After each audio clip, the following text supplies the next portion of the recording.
Behra at Brussels, with its aerial passenger cars and the giant structure of the Atomium 335 feet high, dominating the exhibition. Its highly polished surface reflects the surrounding scene, and in its topmost globe, this symbol of the atomic age houses a restaurant. The usual supersonic prices, nuclear fish and chips may be had. And the place is simply littered with little Atomiums. Ornamental gardens delight the eye, whilst the splash and stir of fountains fall softly on the ear.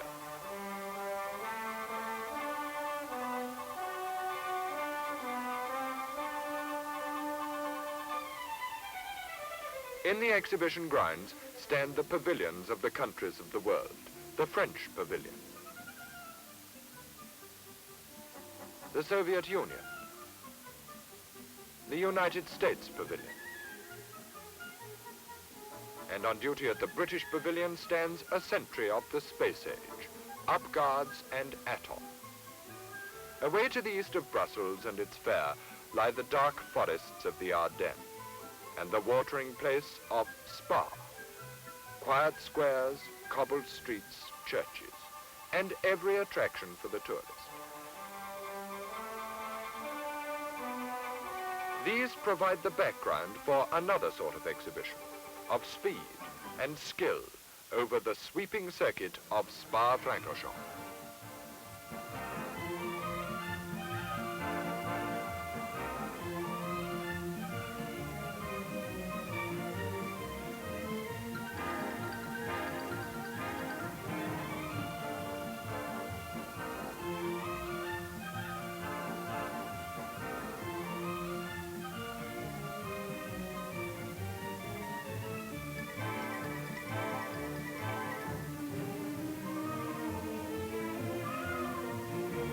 Fourth round in the World Championship, and one by one the stars in their courses gather. Jean Behra and Sterling Moss, and Von Trips, whilst Harry has his little joke, but Musso and the Ferrari management are immune to any sort of shell shock. Maria Teresa de Filippis talks to Godia. Ken Kavanagh forsakes 2 wheels for 4.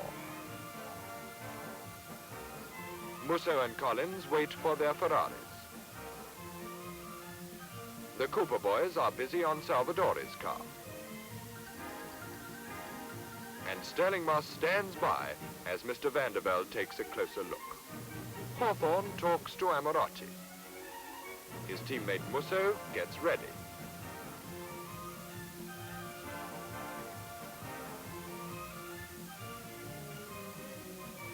The Ferrari is started by the modern method,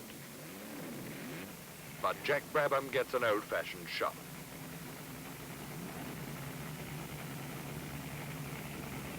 And so does Jean Behra in the BRM. One after another, the cars set off for training on the 8 3/4 mile circuit. Schell takes out his BRM.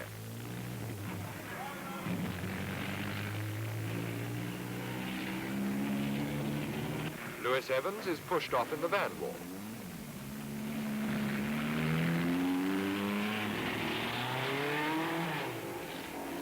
Tony Brooks' similar car has the light alloy disc wheels fitted in place of wire wheels.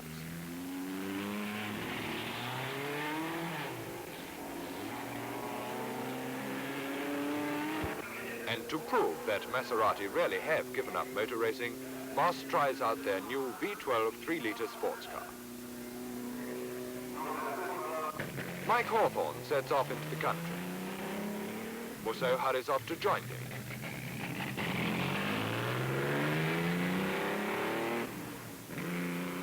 But Peter Collins takes his time. He settles himself in comfortably before he too is pushed away.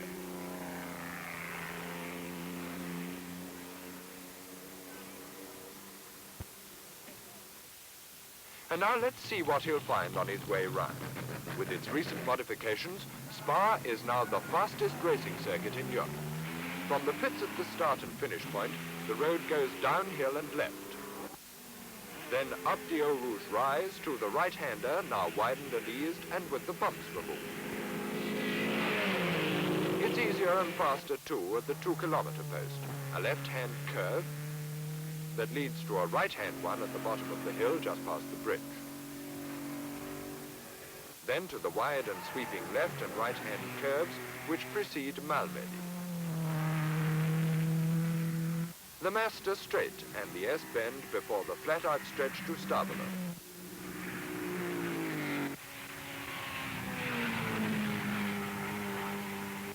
Here the back leg begins, winding on through the left-hand swerve at Blanchimont. On to the hairpin at La Source, and back to the start again. 8 3/4 high-speed miles that take a master like Moss a matter of 3 minutes 57.6 seconds, an average of 132.7 miles an hour.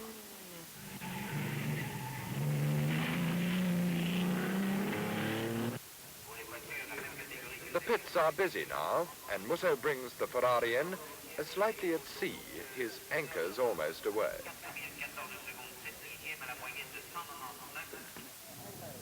And radioactive elements get to work. Gendebien, sole Belgian in the Grand Prix lineup, has his screen cut to size.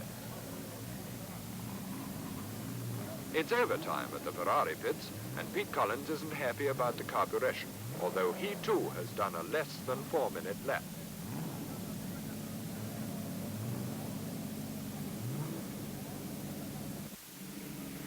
So too has Musso, but not on that one. Schell brings in the BRM,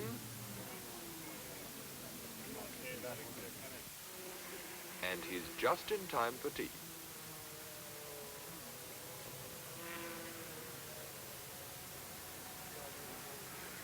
A Maserati mechanic mends a shoe for Bonnier, leaving the matter of a broken prop shaft till later. Quelle horreur, the French would say, or in English, corps. As a Lotus tread is checked, the Vanwall pit flag in Tony Brooks. After a lap at 3:59.1, Brooks comes to a smooth halt, whilst mechanics start to check the car for signs of gearbox trouble. Officials unfurl the checkered flag that spells the end of training, and Hawthorn sets the mark with a lap at 3 minutes 57.1 to set the Ferrari cat amongst the Vanwall pigeons and win the pole position on the grid for tomorrow's Grand Prix D'Europe.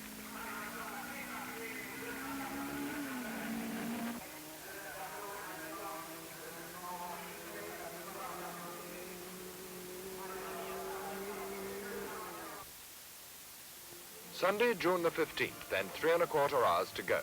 In shirt sleeves and summer dresses, the crowds pour in, anxious to get the best view.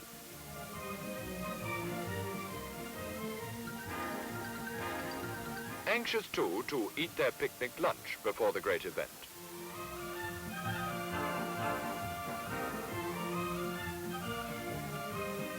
The cars come out. Gendebien's Ferrari in the Belgian colours is followed to the pits by Collins' car.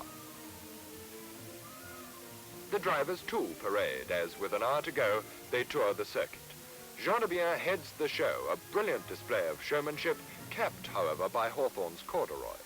Behind Godia rides Sterling, leading the championship table.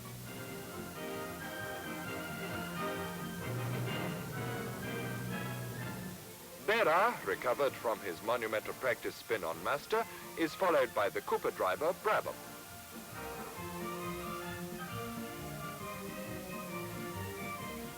Tony Brooks wears a Giulietta with his duffel coat, but he isn't enjoying himself half as much as Harry Schell is. Peter Collins follows in a Sprite. So does Graham Hill. Has anyone seen my box brownie? Masten Gregory gets a stern look from the Belgian Red Cross. Cliff Allison brings up the rear. Colourful and purposeful, the cars await their drivers, and those last-minute jobs are done. Plug leads checked. Tools laid out upon the counter. Numbers for pit signals, too. Their triumphal tour is over, and the drivers prepare to go to work.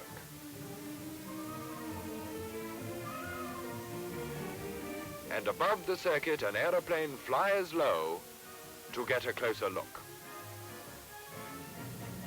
But down in the Ardennes forest, something stirs. The flag marshal hears it too, as a flock of rare Bugattis remind us of the motor racing past, when nearly 25 years ago, the Spa circuit's fastest lap was under 80 miles an hour. But the marshal takes no chances, and nor do these.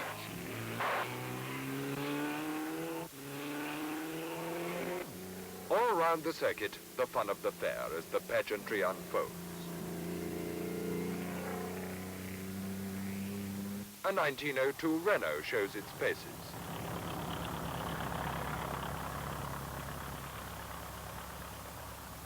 And a pack of people's cars has a Belgian color blind.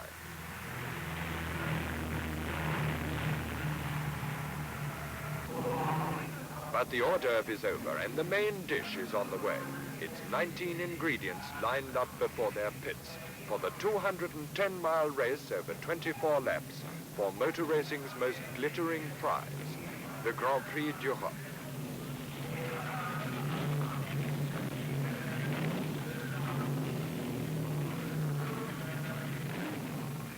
My dear, the noise, says Mr. Filippis, and the people. Now for the helmet, and the only girl in Grand Prix racing finds it quite a problem.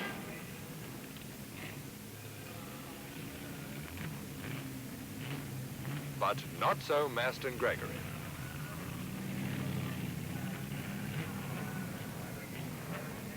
Never mind the hat, says Graham Hill. I can only just wear the car.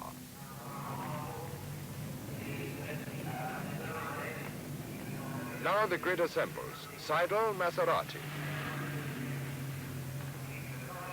Gendebien, Ferrari. Brooks on Vanwall. And his teammate, Moss. The clock creeps on. The small, intolerable drums of time as the drivers wait and wait and wait in a sweltering sun, temperature rise to danger point. Oil, water, and drivers too, as leg muscles tremble, straining at the clutch. And 5 minutes after the 2-minute signal, the boiling field streams off. Moss leads, behind him Brooks, then Gendebien, Schell. The field race through and chivalry is dead as the lady goes through last. At the 2-kilometer mark, and it's Vanwall's 1 and 2, and Collins comes up to 4th as down through the swerving high-speed bends of Spa, the field races on the opening lap.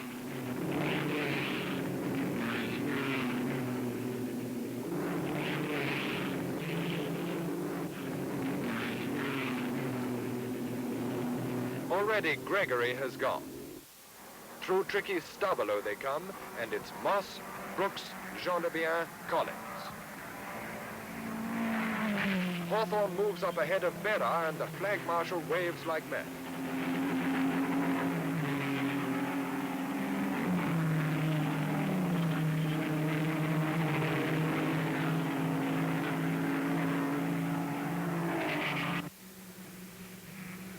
Collins moves up to 2nd place.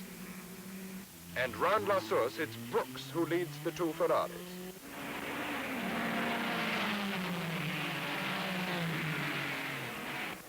Already Moss's race is run. Winner at Argentine and Zandvoort, the Vanwall driver's luck is out at Spa. Another masterpiece in oils. 2nd lap, and the Vanwall holds off the Ferrari trio of Collins, Gendebien, and Hawthorn.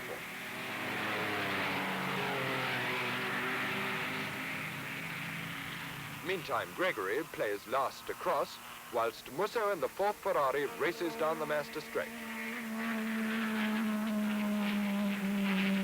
2nd time round at Stabilo, Collins gets the overheated Ferrari ahead of Brooks.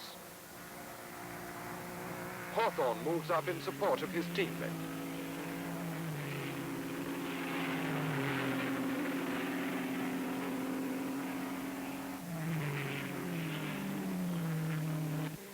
Down to La Source, the Vanwall gaining ground.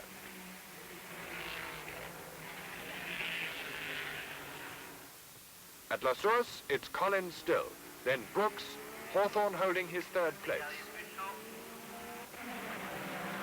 2 laps gone as the leaders race on past the pits. Up the Eau Rouge rise, it's still Collins. Brooks clips the corner in his efforts to hold on. Hawthorn steers a wider course. And the crowd applaud their local boy, Gendebien, fourth. Through the tree-lined curves of Europe's fastest circuit, Ferrari and Vanwall fight with Hawthorn closing up.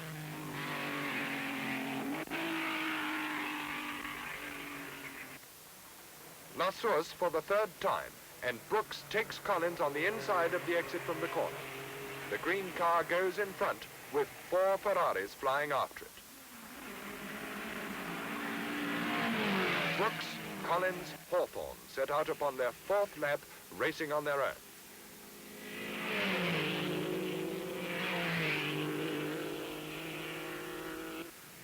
Then Gendebien and the Belgian Ferrari, happy to be 4th in front of Musso, who has Lewis-Evans in his mirror. Then Maserati 32 sidles gently through, but 1 lap down. At the 2-kilometer post, Brooks begins to pull away from the overcooked car of Collins, and Hawthorn too drops back.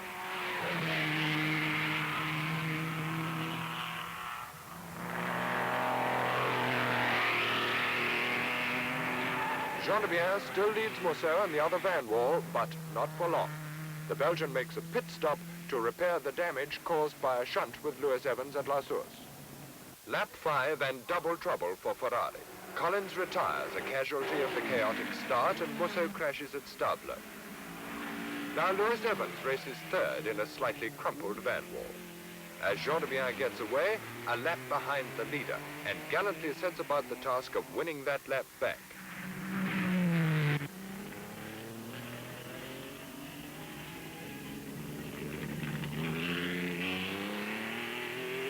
Musso walks away from his crashed Ferrari. 6 laps gone. Brooks and the Vanwall take La Source with a comfortable margin over Hawthorn and the Ferrari. A lead increased on the 7th lap.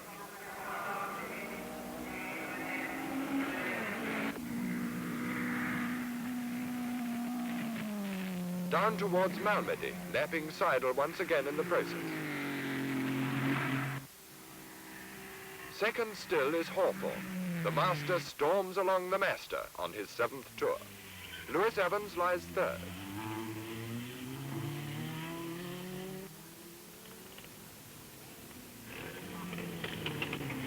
And Cliff Allison brings the little Lotus along 4th of the 12 cars that remain in the race. A great performance that really puts him in the picture.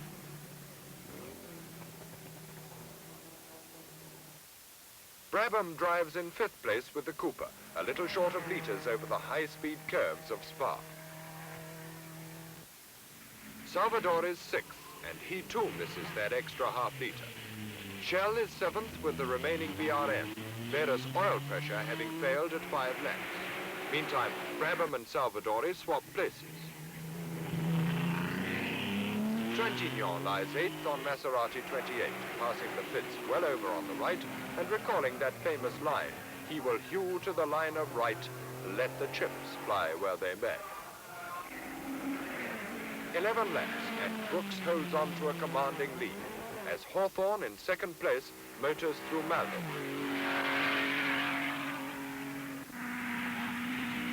Lewis-Evans still runs 3rd. Allison on the Lotus takes Eau Rouge ahead of Salvadori's Cooper.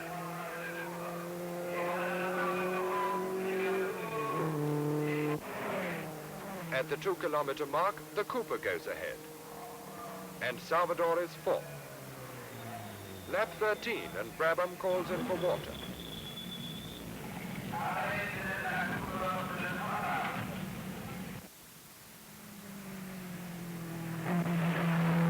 "15 laps are gone, and Brooks has 40 seconds lead on Hawthorn.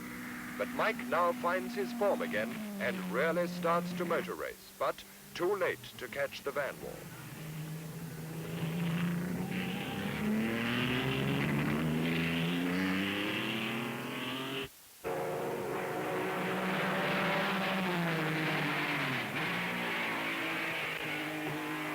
Allison brings the Lotus back to fourth.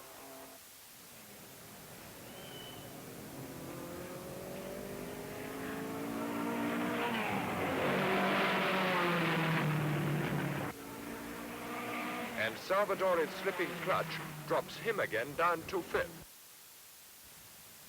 Only 11 cars are left, almost lost in Spa's wide open spaces, and the race becomes processional.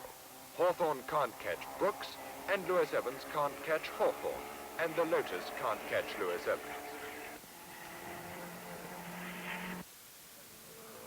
But Harry Schell goes well in 6th place. And Trantignon is 7th. But Gendebien is closing fast in a gallant drive that has the Belgian crowd agog.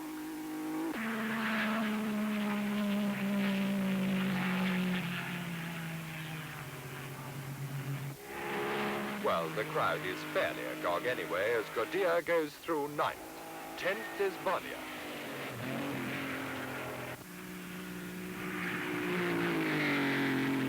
And last, De Filippis, 2 laps behind the leader, who, passing the pits, is well aware that Hawthorn has pulled back 15 of his 40 seconds lead. Brooks is in command, and there are now only 2 more laps. But Mike Hawthorn will not give up.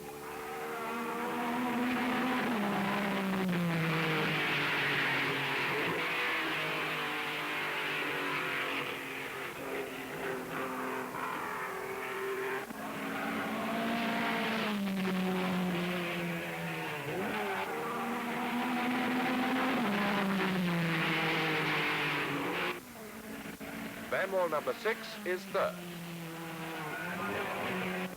Allison is 4th. Harry Schell moves up to 5th. And Gendebien deserves a higher spot than 6th. So the Grand Prix d'Europe runs out. The photographers gather to record another Vanwall win as Brooks goes by to start his final lap. Now surely nothing lies between Tony Brooks and his first Grand Prix win, and the Vanwall driver presses on, drifting like a dream. Mr. Van der Velde is with him all the way. Down to La Source for the last time, and the gearbox tightens up. But to the line he comes to take the checkered flag for the fastest and the shortest Grand Prix of 1958.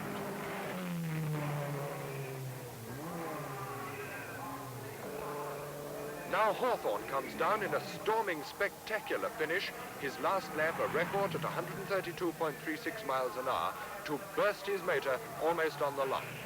Schell tours in a lap behind. And Gendebien too. Lewis-Evans coasts over the line to finish 3rd, but to join the swiftly growing breakers yard with broken front suspension.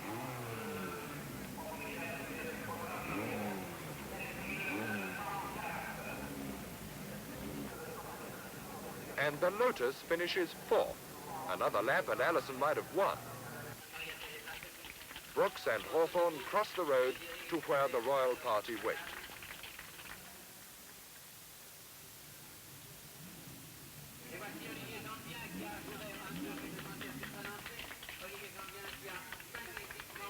But ladies first this time, and the little Italian girl is presented to ex-King Leopold and his wife. Tony Brooks accepts his trophy from royal hands.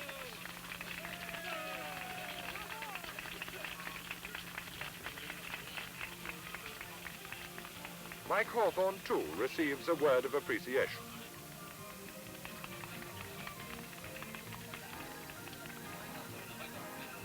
And the Belgian driver, Gendebien, who has so well upheld his country's honor.